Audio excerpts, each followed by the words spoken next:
কি ব্যাপার, তুমি কি কিছু বলবো আমাকে? ভাবি, কিছু তো একটা বলতে চাই। আরে আরে কি করছো তুমি? আমার গায়ে হাত দিচ্ছ কেন? ব্যাপারটা তো বুঝলাম না কিছু। কি সমস্যা বলো তো? ভাবি, কিভাবে যে বলি তোমারে, আমার না খুব লজ্জা লাগতেছে ভাবি। আমি না তোমার বিয়ে করতে চাই ভাবি। কি বলে তুমি? আমাকে বিয়ে করতে চাও মানে? এই, আমি তোমার ভাবি। তোমার কি কোনো লজ্জা শরম নাই? তোমার মাথা কি ঠিক আছে? কি বলছো তুমি সব? তোমারা আমার অনেক ভালো লাগে, তোমারা আমি অনেক ভালোবাসি, এটা বুঝো না? এজন্যই তো তোমার আমি বিয়ে করতে চাই। এই শোনো, তুমি কিন্তু একদম সীমা অতিক্রম করে ফেলছো। তুমি কি জানো না তোমার ভাইকে আমি ভালোবেসে বিয়ে করেছি?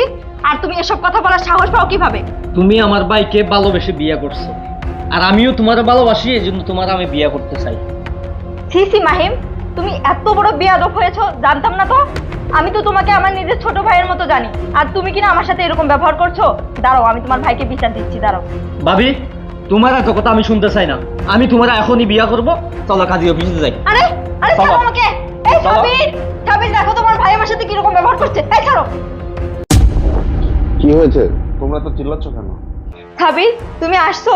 দেখো না তোমার ভাই আমার সাথে কিরকম আজে বাজে কথা বলতেছে। তুমি কিছু বলো না ওকে। আরে হয়েছে কি সেটা তো বলবা। সাবির, দেখো তোমার ভাই মনে হয় পাগল হয়ে গেছে। ও আমাকে বলতেছে ও নাকি আমাকে বিয়ে করবে। ও আচ্ছা, তো ও তো ঠিকই বলেছে, তোমাকে তো ওর ভালো লাগতেই পারে, তাই হয়তোবা তোমাকে বিয়ে করতে চেয়েছে। সাবির, তুমি এসব কি বলছো? আমি তো তোমাকে ভালোবাসি বিয়ে করেছি।